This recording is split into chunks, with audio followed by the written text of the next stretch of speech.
2019, o ano da virada do futebol feminino no Brasil e no mundo. Grandes equipes montando times para mulheres. O que diz a lei? O que pode mudar? Agora no Lei em Campo, um programa para todos que gostam de direito e futebol.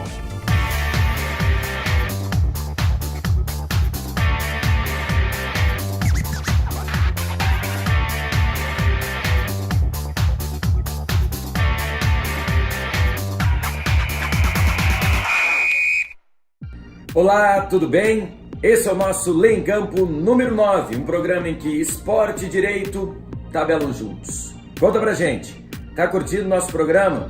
Então faz o seguinte, coloca um joinha aí embaixo, mande seu comentário, inscreva-se no nosso canal. Hoje o assunto é futebol feminino e para você já entrar no tema, o nosso quiz. Manda daí, Nilo Patucci. Tudo bem, Andrei? Pois é, grande parte do sucesso do futebol feminino de hoje é pelo apoio que as entidades que administram o esporte têm dado para eles.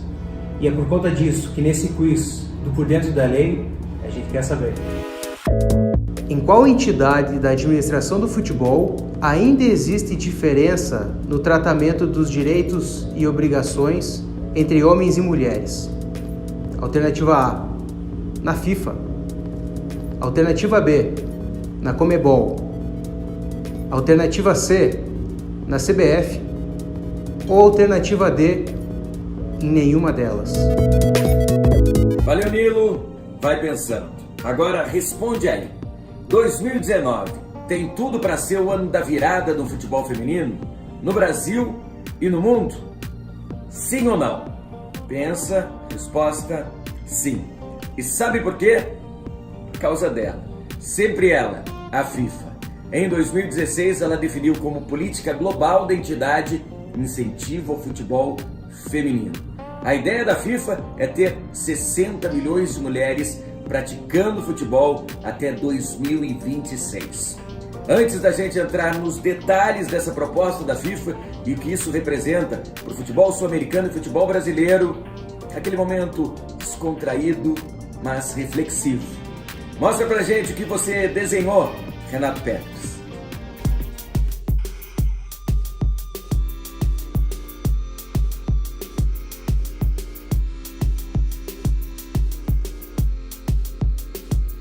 Bem legal, Renato Peters, marca um dos maiores nomes da história do futebol feminino no mundo. Antes da gente entrar na questão jurídica, um resumo histórico. As mulheres começaram a praticar futebol no país lá no início do século passado. Elas gostavam de jogar bola.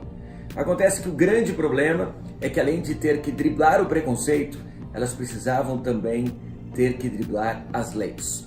Você sabia, por exemplo, que o futebol feminino chegou a ser proibido no Brasil?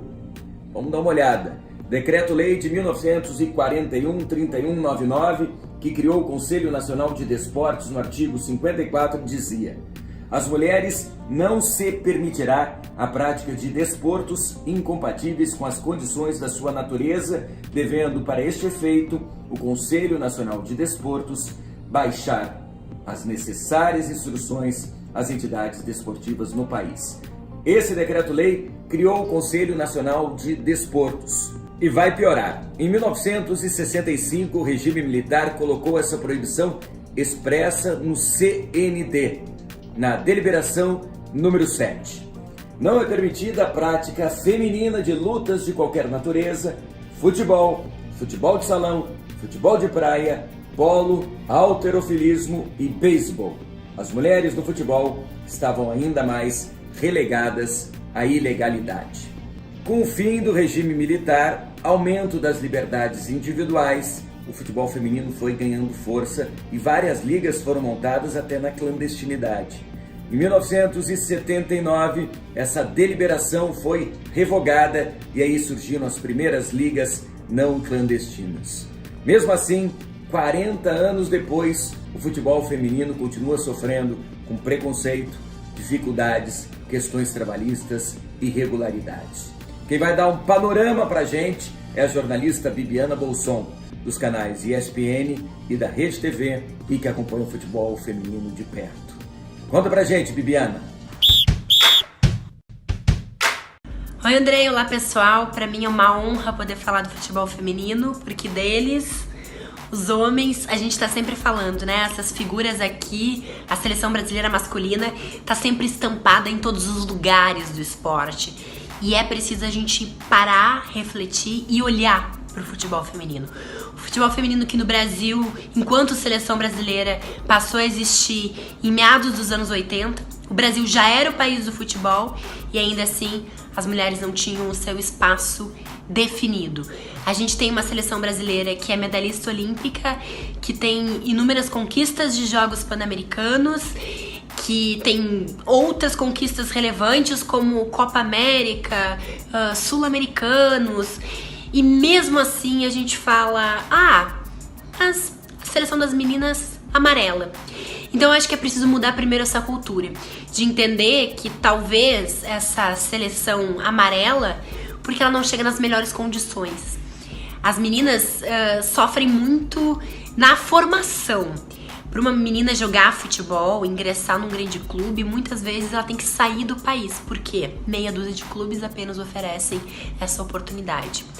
Tudo isso está mudando, a gente está passando por um período de transição. 2019 tem sido um ano fundamental para isso, em especial pela exigência da Conmebol. Foi goela abaixo, como a gente fala? Foi, mas foi importante para que os clubes comecem a abrir as suas portas para o futebol feminino. Por que o futebol feminino é sucesso na Espanha? Porque os clubes entenderam que esse é um produto e que esse produto pode ser trabalhado para ser vendido e ser lucrativo também. Por que o futebol deu certo na França? Porque ele é tratado da mesma forma. O Lyon tem ações na Bolsa de Valores, incluindo do time feminino. Então, sempre foi tratado da mesma forma o time feminino quanto o masculino. O orçamento é parecido. E é isso que a gente tem que implementar no Brasil. Porque eu tenho certeza que as pessoas gostam de saber das histórias dessas meninas. As pessoas gostam de assistir. Os Jogos Olímpicos foram um exemplo. A gente abraçou a seleção, apesar do resultado não ter sido como a gente esperava, como a gente queria. A gente abraçou essas meninas durante os dias de competição. Então, que a gente faça isso não só com a seleção, mas com os clubes. Que a gente abrace o futebol feminino. Que os clubes entendam a necessidade de se tratar o futebol feminino com seriedade, como produto também, com a mesma valorização. Que essas meninas possam conviver dentro dos centros de treinamento com o masculino. Que essas meninas possam fazer seus jogos no estádio principal. E assim, aos poucos, a gente vai evoluindo. Esse é um ano significativo, um ano que muita coisa mudou. Eu tenho escutado isso das atletas, mas a gente precisa muito. E muito disso passa pelas leis, que eu tenho certeza que é o que vocês vão esclarecer também, do ponto de vista jurídico. O que mais essas meninas precisam? O que mais essas meninas precisam para que elas possam se sentir seguras enquanto atletas e atletas profissionais que elas são. Até mais. Valeu. Obrigado, Bibiana. A situação é mesmo difícil, mas a esperança segue firme. A gente destacou no início desse programa que a FIFA em 2016 tornou o futebol feminino uma prioridade global. Isso começa a valer a partir desse ano, 2019. Está no Estatuto da Entidade, no artigo 23J. O que isso representa? A Conmebol, por exemplo, passou a obrigar os clubes a investir também no futebol feminino. E a CBF não ficou atrás, entrou na onda e também criou regras que obrigam os principais clubes do Brasil a investir no futebol feminino. Isso sem falar no Profut. Em 2017, se criou o licenciamento dos clubes para a disputa de suas competições oficiais. O manual diz que clubes que vão disputar a Série A do brasileiro precisam ter um time de futebol feminino, adulto ou de base. Como isso funciona no direito esportivo? A Daniele Maiolini, que é advogada especializada em direito esportivo e colunista do Lê em Campo, vai nos explicar. Conta pra gente, Dani. André, tudo bom? Bom, para falar um pouquinho sobre essa questão do licenciamento de clubes e das novas exigências, tanto da Conmebol quanto do CBF, é importante a gente ressaltar que o futebol feminino nos últimos anos passou de proibido, na década de 40, para, em alguma medida, permitido partir da década de 80, e desde 2016 obrigatoriamente incentivado. E o que eu quero dizer com isso? Em 2016, a Conmebol editou uma regulamentação que exige que os times que queiram disputar os seus campeonatos, ou seja, Libertadores e Campeonato Sul-Americano, tenham ou se associem a equipes que o façam, tenham equipes de futebol feminino, tanto na categoria profissional quanto nas categorias de base. E o que isso significa? A Conmebol passou a exigir desde 2016 e deu um prazo de 2 anos para adaptação que os clubes, fomentem a prática do futebol feminino dentro dos seus quadros ou em associação a uma equipe, forneçam o material humano necessário para que a técnica seja implementada e incentivada, que elas tenham ainda equipamentos e infraestrutura para desenvolver a atividade normalmente. Então, o clube é obrigado a fornecer tanto pessoal especializado, comissão técnica, tudo nos mesmos conformes em que é fornecido para o futebol masculino, assim como também a infraestrutura, ou seja, campo para treino e campo para jogo. No âmbito nacional, a CBF, esse ano de 2019 já passa a vigorar uma exigência do licenciamento de clubes, que exige também que a equipe que queira participar dos campeonatos regulados pela CBF, tenha uma equipe de futebol profissional e uma equipe de base também femininos. Essa regulamentação vem sendo alvo de algumas críticas e algumas dificuldades pelos clubes vêm sendo levantadas, mas a verdade é que essa é uma tendência internacional. A Europa, inclusive, é precursora no investimento no futebol feminino e faz questão de ressaltar que não faz por uma questão só social e de igualdade de gênero. O futebol feminino tem se mostrado uma alternativa extremamente rentável e uma opção econômica muito interessante para esses clubes. Ele é visto como mais uma vertente ou mais uma oportunidade de monetizar o que os clubes têm com o seu futebol. Soccer has only one more world to conquer, the women's world. E é importante a gente destacar que homens e mulheres são iguais perante a lei brasileira. É o que diz a Constituição Federal no artigo 5º. As leis trabalhistas também são as mesmas. E a justiça esportiva também. Mas a realidade a gente sabe que ainda é muito diferente. Segundo reportagem do portal UOL do ano passado, a média salarial do futebol feminino é de R$ 1.500. Mas o problema maior nem é esse. É que a imensa maioria dos atletas que jogam futebol profissionalmente sequer tem a carteira de trabalho assinada. Para essa política de investimento global no futebol feminino funcionar na FIFA e nas entidades associadas, é fundamental fiscalização, tanto da CBF como da Conmebol e da própria FIFA. E na Europa, na Inglaterra, antes, resumo histórico. Depois de 25 anos do início do campeonato inglês, ele teve que ser paralisado por causa da Primeira Guerra Mundial. Os homens que trabalhavam nas fábricas, jogavam futebol, precisavam ir para o campo de batalha. O que aconteceu? As mulheres tomaram o espaço dos homens nas fábricas e também nos gramados. Deu super certo. Jogos de futebol feminino com mais de 50 mil espectadores.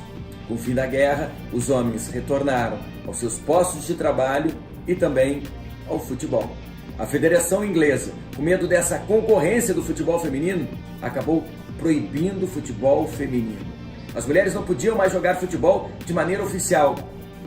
Isso só foi depois permitido em 1971, quando a UEFA também passou uma orientação para todos os clubes filiados a incentivarem o futebol feminino. E como isso anda hoje? Quem vai nos responder é o Luiz Gustavo, direto de Londres, na nossa Janela Jurídica. Olá, Andrei. Como você bem explicou, aconteceu muito na história do futebol feminino aqui na Inglaterra. Atualmente, há duas divisões principais do futebol feminino: a Women's Super League e a Women's Championship, ambas contando com 11 equipes cada. Um marco importante para o futebol feminino aqui na Inglaterra aconteceu na atual temporada, na temporada 2018-2019. A Football Association modificou os critérios para a concessão das licenças dos clubes participantes das suas ligas. A principal mudança foi para promover a profissionalização dessas equipes. Portanto, para participar da Super League, a primeira divisão do futebol feminino, é necessário que todas as 11 equipes tenham, no mínimo, uma academia de futebol para fornecer para suas atletas da base a promoção gradativa, que tenham fair play financeiro e que forneçam às suas atletas um mínimo de um contrato de trabalho de 16 horas por semana. Tempo esse que vai aumentar gradativamente a 20 horas por semana até a temporada de 2020-2021. Esses marcos são importantes para o desenvolvimento da prática desse esporte por mulheres. Muitos projetos acontecem atualmente aqui na Inglaterra para a promoção e desenvolvimento desse esporte. Porém, os resultados só o tempo dirão. Enquanto isso, como ficam as premiações e os salários das atletas desse esporte aqui na Inglaterra? Bem, esse foi tema de um artigo recente que eu escrevi para minha coluna no Lê em Campo, a Janela Jurídica. Vale a pena ler e conferir o que um clube inovador da segunda divisão do campeonato inglês vem fazendo para promover igualdade de premiações e salários para o futebol feminino. Enquanto todas essas mudanças e desenvolvimentos não acontecem, vamos torcer pela seleção brasileira no Mundial deste ano, que acontecerá na França entre os dias 7 de junho e 7 de julho. Obrigado, Luiz. Antes da gente voltar a falar de futebol feminino, aquela tabelinha gostosa: futebol, literatura e direito. No Esporte das Letras dessa semana, o Alexandre Barreto traz o livro A Marca da Vitória, uma história sobre o surgimento da Nike contada justamente pelo fundador da marca, Phil Knight. Quer saber mais? Entra então no nosso site, está aqui em cima, www.leemcampo.com.br. Tem a resenha do Alexandre Barreto na seção Esporte das Letras. Vai lá! Agora a resposta do nosso quiz. Conta pra gente, Dr. Nilo Patucci. Tô de volta. Agora tá fácil. Vamos conferir a resposta? Em qual entidade da administração do futebol ainda existe diferença no tratamento dos direitos e obrigações entre homens e mulheres? A alternativa correta é a letra A, mas por um pequeno detalhe. O regulamento da FIFA estabelece que a indenização por formação não se aplica ao futebol feminino. Isso está no seu artigo 20. Tchau, Andrei. Até a próxima. Valeu, Nilo. Tem muita coisa ainda a ser feita. Mas com a determinação da FIFA com o futebol feminino como política global, com as novas regras da Conmebol e da CBF, a tendência é que o futebol feminino se desenvolva. Ele pague melhor e pague corretamente. Para isso, é fundamental também uma vigilância. Aí, quem sabe o futebol feminino vai trabalhar de uma maneira muito mais organizada e muito mais profissional. Curtiu o nosso programa? Então faz o seguinte, dê um joinha embaixo, aquele legal, comente, inscreva-se no nosso canal, participe com a gente do programa. A gente vai terminando, mas o nosso encontro é permanente pelas nossas redes sociais que estão aí embaixo e também, obviamente, por aqui. Tá certo? Tá legal? Aquele abraço. Tchau.